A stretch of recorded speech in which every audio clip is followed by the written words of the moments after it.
Hello guys, how are you all? Welcome back to my channel benchmark study. I hope आपकी preparations अच्छी चल रही होगी और आपकी प्रिपरेशंस के लिए मैं लेके आई हूँ प्रीवियस ईयर क्वेश्चन 2021 के, ठीक है, फॉर द कंप्यूटर अवेयरनेस। सो चलिए स्टार्ट करते हैं आज का लेक्चर। पहला क्वेश्चन क्या है आपका? What we call keys that are present on the top of the row of the keyboard. So keyboard में सबसे ऊपर की जो रो होती है उसमें कौन सी कीज होती है, ठीक है। आपका आंसर क्या है पहले यहाँ पे देख लेते हैं। देखो, ये आपका कीबोर्ड होता है, यहाँ पे फर्स्ट रो में जो है आपकी कौन सी कीज हैं? They are known as the function keys, F1 से लेकर F12 तक, ठीक है। सो करेक्ट आंसर क्या हो जाएगा? Option number C, function keys. Next question है, which of the following shortcut key is use to close a tab in a browser, ठीक है। तो जो ब्राउजर में टैब होता है उसे क्लोज करने के लिए कौन सी शॉर्टकट की यूज की जाती है? तो आंसर गाइस यहाँ पे है आपका ऑप्शन नंबर ए, Ctrl+W। और वहीं अगर उसी टैब को अगर आपने ओपन करना होगा, मतलब न्यू टैब अगर आपने ओपन करना होगा ब्राउजर में, सो आपका आंसर यहाँ पे हो जाएगा Ctrl+T for opening the tab, ठीक है, for opening the new tab.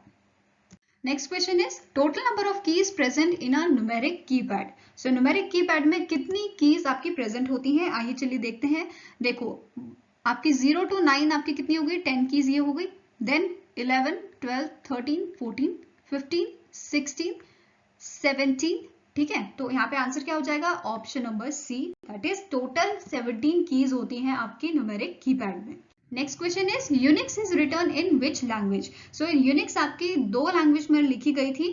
कौन कौन सी लैंग्वेज थी? सी एंड असेंबली। सो फर्स्ट पहली बार इसको असेंबली लैंग्वेज में लिखा गया था, देन इसे रीराइट किया गया था सी लैंग्वेज में। अब ये काम किसने किया था? सो ये काम करने वाले दो शख्स थे। कौन कौन थे? एक थे आपके डेनिस रिची, ठीक है। सेकेंड पर्सन थे आपके केन थॉम्सन, ठीक है। इन दोनों ने यूनिक्स को इन्वेंट किया था, ठीक है। नेक्स्ट यहाँ पे क्वेश्चन क्या बन सकता है? यूनिक्स कौन सा आपका ऑपरेटिंग सिस्टम होता है? तो ये multi user multitasking operating system होता है। एंड सेकेंड क्वेश्चन आपका इसका बन सकता है इसके फुल फॉर्म पे, ठीक है। इसका एक्रोनिम क्या है? यूनिक्स है, और इसका फुल फॉर्म क्या है? यूनिप्लेक्स इंफॉर्मेशन कंप्यूटिंग सिस्टम। इसे नोट कर लीजिए आप। Next question is, cache memory is made up of dash. So cache memory क्या होती है? कैशे मेमोरी एक टेम्पररी मेमोरी होती है, शॉर्ट मेमोरी, जो आपकी लाई करती है सीपीयू और प्राइमरी मेमोरी के बीच में, ठीक है। तो ये क्वेश्चन भी आपका एग्जाम में पूछा जा सकता है। कैशे मेमोरी कहाँ लाई करती है? सीपीयू और प्राइमरी मेमोरी के बीच में, ठीक है। Now back to the question, cache memory is made up of dash. Cache memory आपकी बनती है स्टैटिक रैम से, ठीक है। सो आंसर क्या हो जाएगा? Option number D. Static RAM जो होती है यह हाई स्पीड आपकी रैम होती है, ठीक, और इससे बनती है आपकी cache memory. Next question is, how many nibble makes a bite.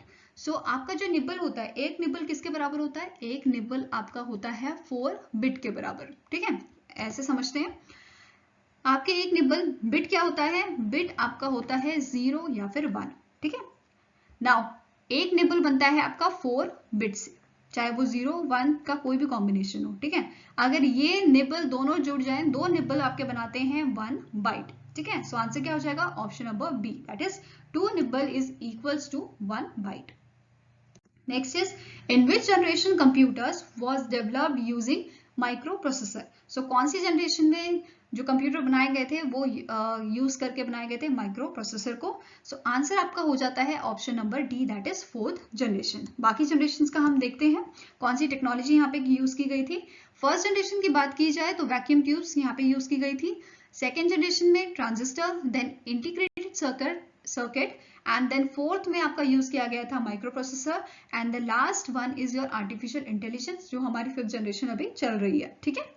Next यहाँ पे है, what type of service is Microsoft 365? So Microsoft 365 आपको कैसी सर्विस प्रोवाइड करता है?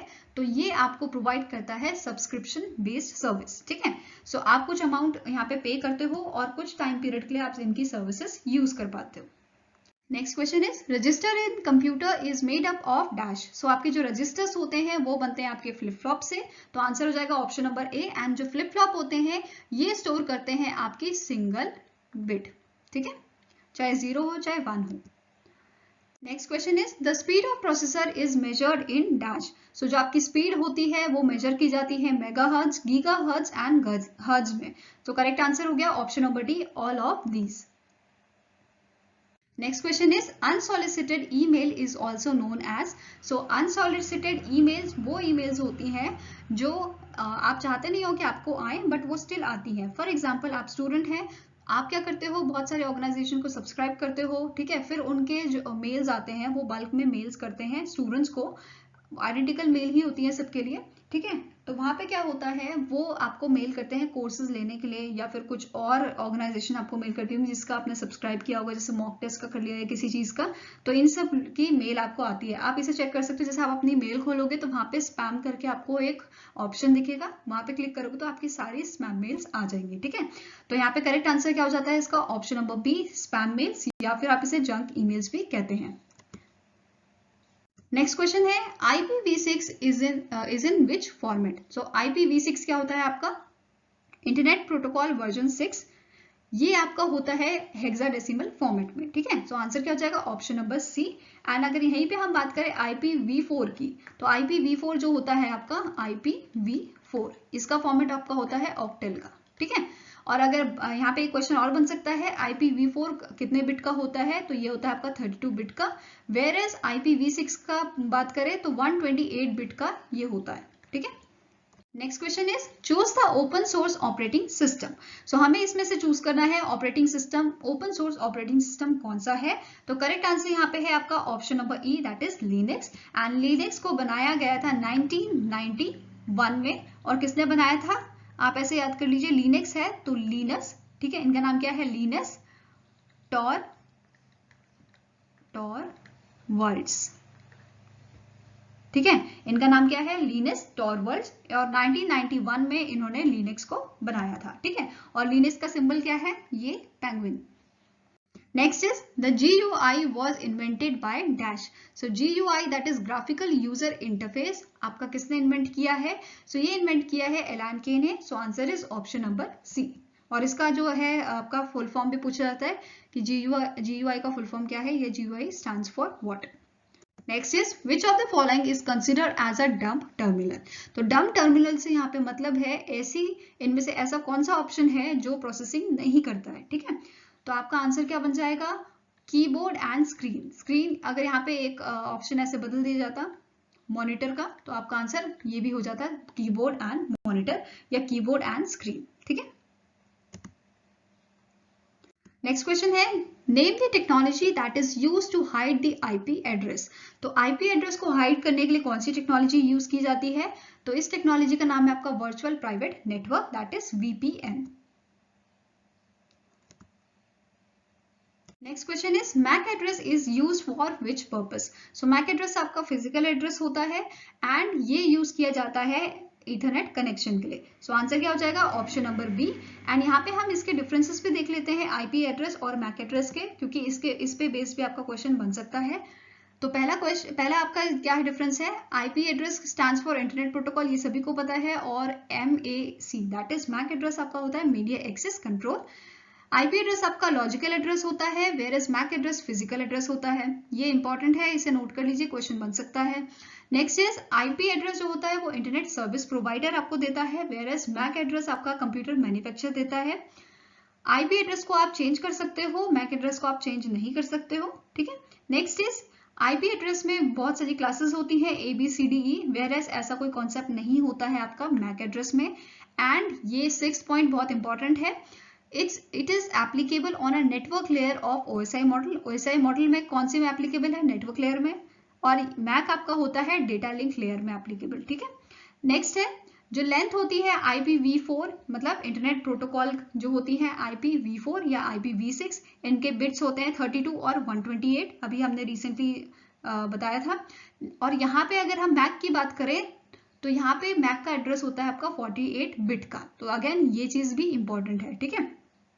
तो आपके 3 पॉइंट यहाँ पे क्वेश्चन, 3 पॉइंट जो हमने नोट किए हैं वो काफी इंपॉर्टेंट है और क्वेश्चन इसमें बन सकता है, ठीक है। तो ये चीज भी याद रखिएगा। नेक्स्ट आपका है arrange Windows version from oldest to newest. तो हमें ओल्ड से न्यू वर्जन यहाँ पे आइडेंटिफाई करने हैं, ठीक है।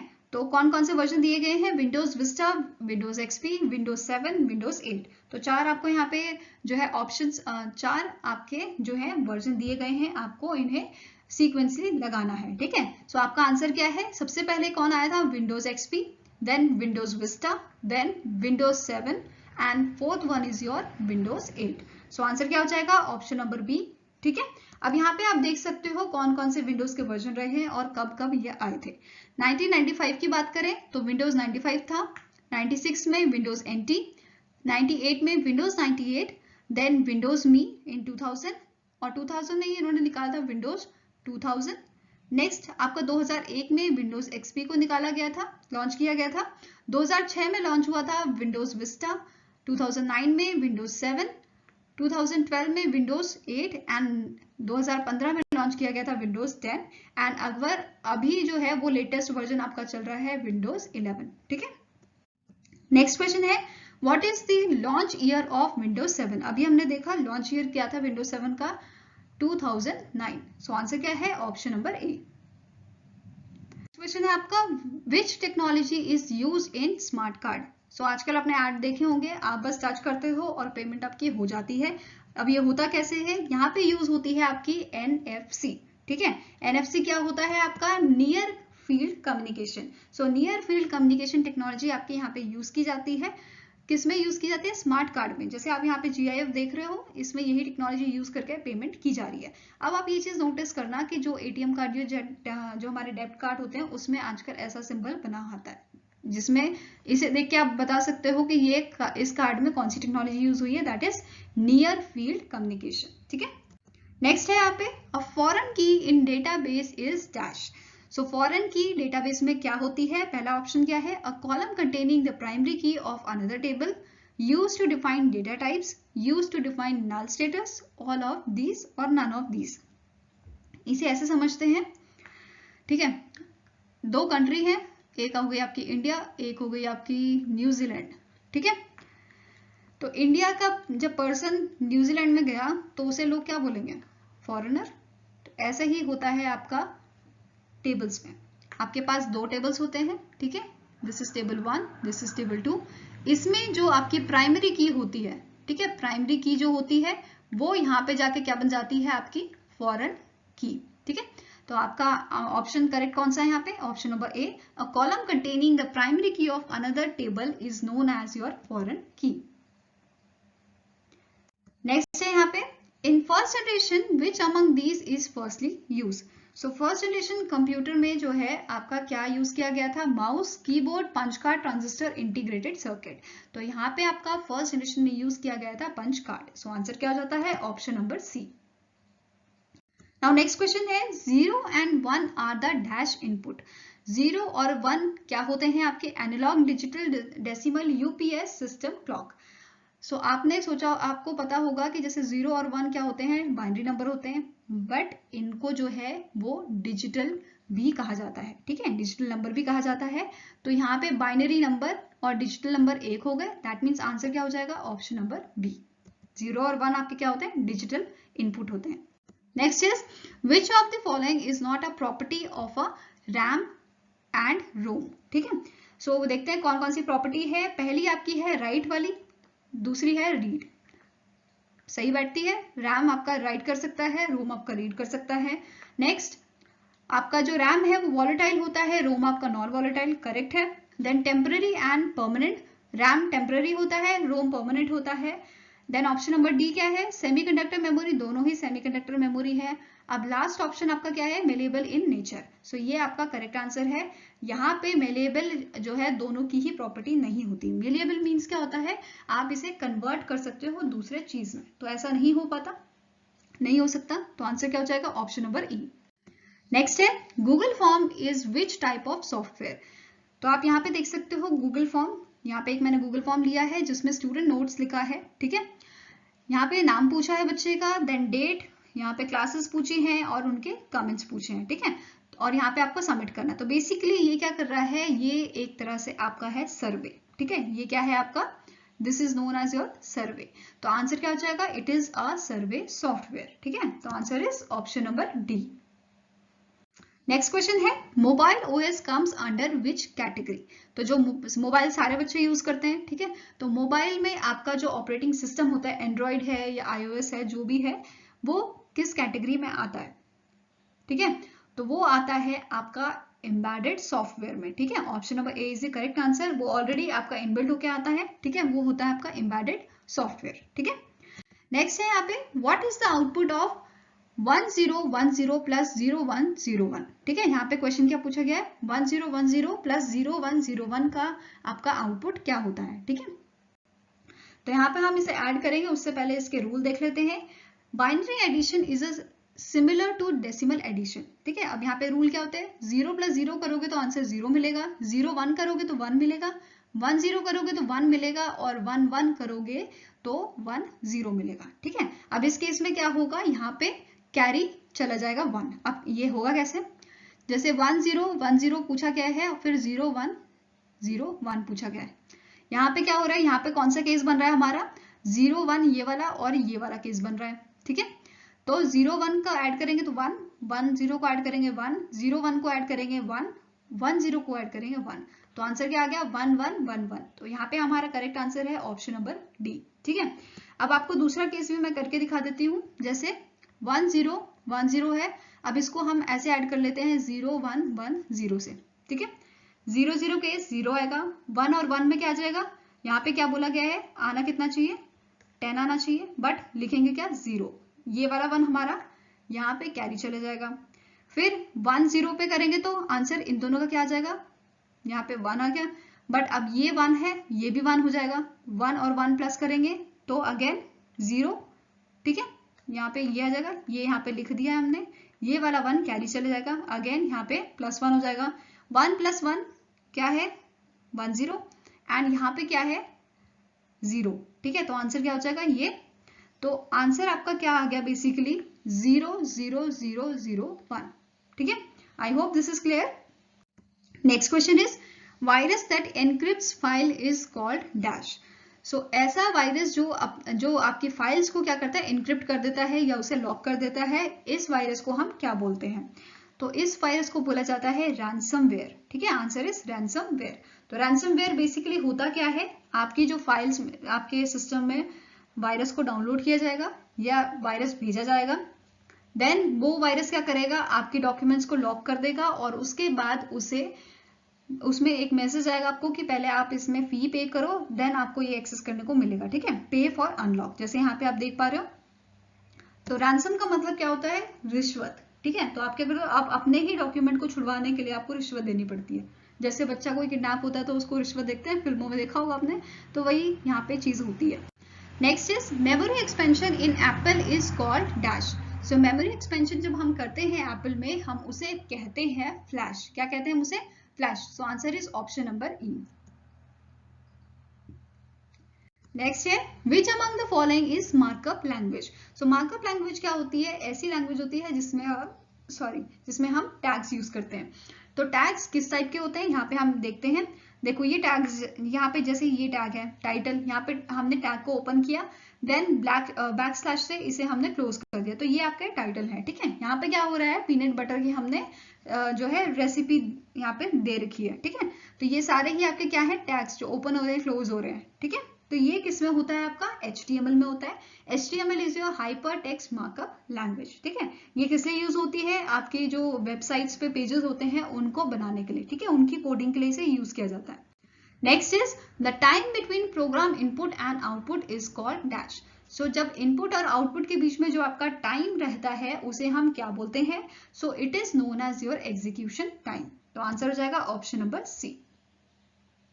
Next question is the boot sector files of a system are stored in dash. So boot sector की फाइल आपकी कहाँ पे स्टोर होती है, बूट क्या होता है आपका, बूटिंग क्या होती है, जब भी आपका सिस्टम ऑन होता है तो आपका सिस्टम बूटिंग परफॉर्म करता है, ये चीज पहले भी डिस्कस कर चुके हैं, राइट।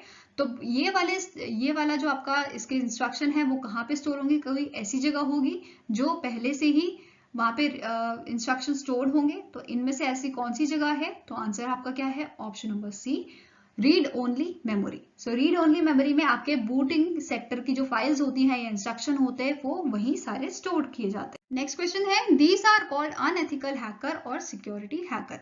तो अनएथिकल हैकर वो हैकर होते हैं जो आपको हैक करके नुकसान पहुंचाना चाहते हैं, तो उन्हें हम कहते हैं black hat hacker. And where is यहाँ पे अगर मैं व्हाइट हैट हैकर की बात करूं तो व्हाइट हैट हैकर आपके वो होते हैं जो ऐसे हैकर जिन्हें ऑर्गेनाइजेशन जो है पे करती है या उनको इंस्ट्रक्शन देती है कि आप हैक करो, ठीक है। तो इंस्ट्रक्शन पे हैक करने वाले आपके होते हैं व्हाइट हैट हैकर। वेयरएज अगर कोई इलीगली कर रहा है तो वो ब्लैक हैट हैकर होता है। अगर हम ग्रे हैट हैकर की बात करें तो ऐसे हैकर जिन्हें किसी ऑर्गेनाइजेशन ने हायर हुए नहीं किया है, ये अपनी मर्जी से कर रहे हैं बट ये कोई गलत काम नहीं करते हैं, तो ये कहलाते हैं ग्रे हैट हैकर। और एक आपका लास्ट बचा है yellow hat hacker, that means ऐसे हैकर जो सोशल मीडिया अकाउंट्स को हैक करते हैं, ठीक है। I hope this is clear हो गया। Next is the difference between people with access to computers and the interest and those without this access is known as the, तो ऐसे लोग जिनके पास जो कंप्यूटर एक्सेस करते हैं, इंटरनेट एक्सेस करते हैं, whereas ऐसे लोग जिनके पास ऐसा कोई एक्सेस है ही नहीं कंप्यूटर का या इंटरनेट का, तो उनके बीच का जो डिफरेंस होता है उसे हम क्या कहते हैं। ये क्वेश्चन है आपका, ये क्वेश्चन रिपीट हो रहा है, पहले भी मैं इसे करवा चुकी हूँ। तो यहाँ पे करेक्ट आंसर है ऑप्शन नंबर ए, इसे बोला जाता है डिजिटल डिवाइड। नेक्स्ट है which of the following provides connectionless and unreliable service to send data। इनमें से कौन सी ऐसी जो है प्रोटोकॉल है जो आपको अनरिलायबल सर्विस या डेटा प्रोवाइड करती है, ठीक है। कनेक्शनलेस एंड अनरिलायबल, तो यहाँ पे करेक्ट आंसर आपका है यूडीपी। अब ये कैसे करती है, यूजर डेटाग्राम प्रोटोकॉल इसका नाम है। एंड यहाँ पे हम देखेंगे, समझते हैं ये कैसे काम करती है। अगर हम यूडीपी की बात करें तो यूडीपी क्या करती है, ये अपना बॉक्स बस क्या है, ये अपना डेटा भेज देगी रिसीवर को, उसे कोई मतलब नहीं पहुंचा है या नहीं पहुंचा, ठीक है, बस मैंने भेज दिया अपनी तरफ से। अच्छा आपने वो देखा होगा जैसे फेडेक्स का काफी चला हुआ था बीच में कि भाई वो पार्सल इतनी बुरी तरीके से वो देते थे, तो आप ऐसे समझ सकते हो यूडीपी उसी टाइप का कुछ पर्सन है, ठीक है। नेक्स्ट यहाँ पे बात करें अगर हम टीसीपी की, तो टीसीपी है एक अच्छा बच्चा जो अच्छे से काम करता है, ठीक है। तो यहाँ पे कैसा होता है, टीसीपी जो है, टीसीपी का जो सेंडर है वो पहले सिग्नल भेजता है या रिसीवर को, अगर रिसीवर फाइनल करता है तभी जाके ये पूरा डेटा भेजता है। फॉर एग्जांपल आप किसी को अगर बहन भाइयों को रक्षाबंधन पे पैसे भेजते होंगे, ठीक है, तो पहले आप 1 रुपये भेजते हो कंफर्म करने के लिए, उसके बाद पूरी अमाउंट भेजते हो, राइट। तो बस यही काम कौन करता है, टीसीपी। ये एक्नॉलेज करता है, एक्नॉलेजमेंट मिलने के बाद ही ये डेटा ट्रांसफर करता है। तो ये आपका रिलायबल है बट ये कनेक्शन बनाता है, तो ये कनेक्शन बेस्ड है and this is reliable. UDP क्या है आपका, यूडीपी जो है ये कनेक्शनलेस है बट ये रिलायबल नहीं है, इसको कोई मतलब नहीं, डेटा कहीं भी जा रहा है, डेटा लॉस हो रहा है, कोई दिक्कत नहीं, ठीक है। नेक्स्ट है आपका Which of the following memory holds the data and programs frequently used by CPU। तो इनमें से कौन सी ऐसी मेमोरी है जो इंस्ट्रक्शन या डेटा आपका स्टोर करती है जो फ्रीक्वेंटली CPU यूज करता है। बहुत इजी क्वेश्चन है, करेक्ट आंसर हो जाएगा ऑप्शन नंबर सी, कैशे, ठीक है। कैशे ऐसे डेटा और प्रोग्राम स्टोर करके रखती है, होल्ड करके रखती है जिसे CPU बार बार यूज करता है। Next is which of the following web servers is developed by Microsoft. इनमें से कौन सा ऐसा वेब सर्वर है जो माइक्रोसॉफ्ट ने बनाया है, तो करेक्ट आंसर हो जाएगा option number A, internet information services. Next है which of the following is not valid IPv4 address, ठीक है। इनमें से कौन सा नहीं है, तो एक चीज मैं आपको यहाँ पे बता देती हूँ, जो आपका IPv4 एड्रेस जो होता है, यहाँ पे आप देख रहे हो, यहाँ पे ना 8 बिट की आपकी 4 क्लासेस रहती है, ठीक है। इनको क्या नाम दिया रहता है, ABCD, ठीक है। मोस्टली यहाँ पे 4 आपको देखने को मिलेंगी। अब ये जो 4 होती हैं ये 8 बिट की होती हैं आपकी, ये 8 बिट है, अगेन ये भी 8 बिट की होगी एंड सेम फॉर अदर, ठीक है। अब यहाँ पे जो इनकी रेंज होती है, बेसिकली ये रेंज कहाँ से होती है, 0 से स्टार्ट होती है 255 तक। अगर इनमें से कोई भी रेंज जो है इससे ज्यादा आगे बढ़ेगी तो वो क्या हो जाएगा, इनवैलिड आपका एड्रेस हो जाएगा। तो यहाँ पे इनवैलिड एड्रेस कौन सा है आपका, ऑप्शन नंबर डी, क्योंकि यहाँ पे जो वैल्यू है ये 1000 हो गई है, ठीक है। नेक्स्ट क्वेश्चन है best example of internet is, best example क्या है इंटरनेट का, इन सब में से लैंड, मैन, वैन, कैन, पैन। सो इसमें से करेक्ट आंसर आपका है वैन, that is wide area network. अब वाइड एरिया नेटवर्क होता क्या है, बहुत सारे इसमें नेटवर्क आपके कनेक्टेड होते हैं लैन के, ठीक है। वाइड एरिया नेटवर्क मतलब ये जो हर जगह ही फैला हुआ है, तो इसे हम बोलेंगे वाइड एरिया नेटवर्क, और ये बेस्ट एग्जांपल है आपका इंटरनेट का। नेक्स्ट क्वेश्चन है, and this is the last question, in MS word which shortcut key is use to remove the paragraphs formatting. अगर पैराग्राफ की फॉर्मेटिंग आपको रिमूव करनी है तो शॉर्टकट की इसका होता है Ctrl+Q, और इसका जो है एक ऑप्शन भी आपको देखने को मिल जाएगा आपके सिस्टम में। ये जो ऑप्शन होता है, ठीक है, ये आपका यूज होता है रिमूव करने के लिए पैराग्राफ की फॉर्मेटिंग, ठीक है। ये आपको माइक्रोसॉफ्ट वर्ड में, PPT में, ये सब में आपको ये ऑप्शन मिल जाएगा। आई होप आपको ये वीडियो अच्छी लगी हो। अगर अच्छी लगी तो लाइक एंड शेयर जरूर कीजिएगा, एंड चैनल को सब्सक्राइब कीजिएगा अगर आप चैनल पे नए हैं। अगर आप कुछ हमें क्वेश्चंस या सजेशन भेजना चाहते हैं तो मेल कर सकते हैं benchmarkstudy007@gmail.com पे, या फिर आप हमें कमेंट सेक्शन में भी लिख सकते हैं। एंड गाइस, अच्छे से प्रिपेयर कीजिएगा अपने एग्जाम के लिए, एंड ऐसे ही हमारे साथ बने रहिएगा। Thank you.